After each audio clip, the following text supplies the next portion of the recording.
भगवान राम कब पैदा हुए? तो भगवान राम, नासा क्या कहती है? नासा ने कहा राम सेतु जो भगवान लंका जाते समय उन्होंने बनाया था, जिसके अंदर पत्थर का उपयोग किया गया, चूने का उपयोग किया गया, लकड़ी का उपयोग किया गया, उसकी उम्र कितनी है? नासा ने कहा 17,85,000 साल पुरानी। कितना बोल रहा है नासा? 17,85,000। अपने धर्म ग्रंथ क्या कहते हैं? भगवान राम कब हुए? भगवान राम हुए त्रेता युग के अंत में।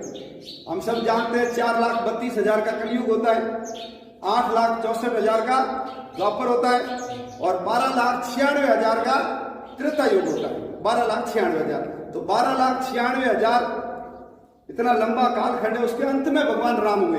तो अंत में कितना, एक दिन थोड़ी होगा कि अंतिम दिन आया उसी दिन राम हुए। कम से कम 20-25,000 साल तो मानेंगे ना कि त्रेता खत्म हो रहा था, उससे 20-25,000 साल पहले भगवान राम हुए। 25,000 साल पहले भगवान राम हुए। तो 8 लाख ये 25,000 ये और 8,64,000 वर्ष द्वापर के। और अभी कलयुग कितना चल रहा है? कलयुग चल रहा है 5,122 साल।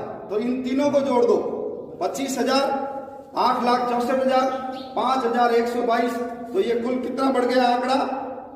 8,94,122 वर्ष हो गए। ये हमारे धर्म ग्रंथों के यदि हम करते हैं तो ये पता लगता है।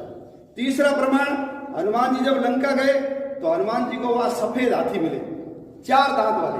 वैज्ञानिक क्या कह रहे हैं? 4 दांत वाले सफेद हाथी आज से 10 लाख साल पहले समाप्त हो गए, 10 लाख साल पहले खत्म हो गए। और एक संवत और चलता है, जैसे विक्रमादित्य ने विक्रम संवत चालू किया, ऐसे ही राम और रावण का जो युद्ध युद्ध हुआ था, उसको बोलते हैं राम रावण युद्ध गताब। तो ये राम रावण युद्ध गताब कितना है? वो है 8,80,163। 8,80,163 वर्ष हो गए राम रावण युद्ध हुए, तब से लेकर वो गताब्द चल रहा है। और भगवान राम की उम्र क्या थी उस समय? भगवान राम की उम्र थी 39 साल। तो ये 8,80,163 में 39 वर्ष यदि जोड़ देते हैं तो ये कितनी बनती है? वो बनती है 8,80,202 वर्ष। तो नासा कह रहा है 17,85,000। हमारे धर्म ग्रंथों को यदि वो जो है वो जोड़ लें तो वो कितना होता है? वो होता है 8,94,122। सफेद हाथी कितने साल पहले थे? 10 लाख साल पहले। और राम रावण युद्ध गताब्द क्या कह रहा है? 8,80,202 वर्ष वाले भगवान राम हुए। तो इनमें बड़ी पकड़ो मत, सबसे कम पकड़ लो। तो सबसे कम आंकड़ा आता है 8,80,202 वर्ष पहले। तो भगवान राम 8,80,202 वर्ष पहले पैदा हुए। तब दुनिया में कोई था ही नहीं, न इस्लाम था न ईसाइयत थी। कौन था? केवल और केवल हिंदू धर्म था। और जब सफेद हाथी 4 दांत वाले, विज्ञान भी कह रहा थे, इसका मतलब है रामायण सत्य बात है। और दूसरा सबसे अकाट्य प्रमाण है, राम के भाई लक्ष्मण ने वो सुपर्णखा की नाक काटी थी। तो नाक को संस्कृत में क्या बोलते हैं? नासिका बोलते हैं। तो नासिका कट गई, इसलिए उसका नाम क्या हो गया? नासिक हो गया। वहां से सीता माता का अपहरण हुआ और रावण विमान में लेकर के उसको उड़ाए। तो हम सब जानते हैं विमान टेढ़े मेढ़े तो चलते नहीं है, कैसे चलते हैं? एकदम सीधे चलते हैं। तो वो नासिक से सीधा कहां गया? लंका।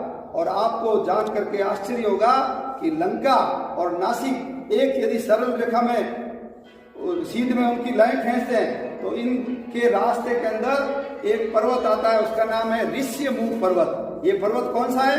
ये वही पर्वत है जहां सुग्रीव, जामवंत, हनुमान बैठे चर्चा कर रहे थे और सीता को लेकर रावण ऊपर से निकला तो सीता ने देखा कोई मनुष्य बैठा है। उन्होंने अपने आभूषण सब पोटली में बांध करके कहाँ फेंके?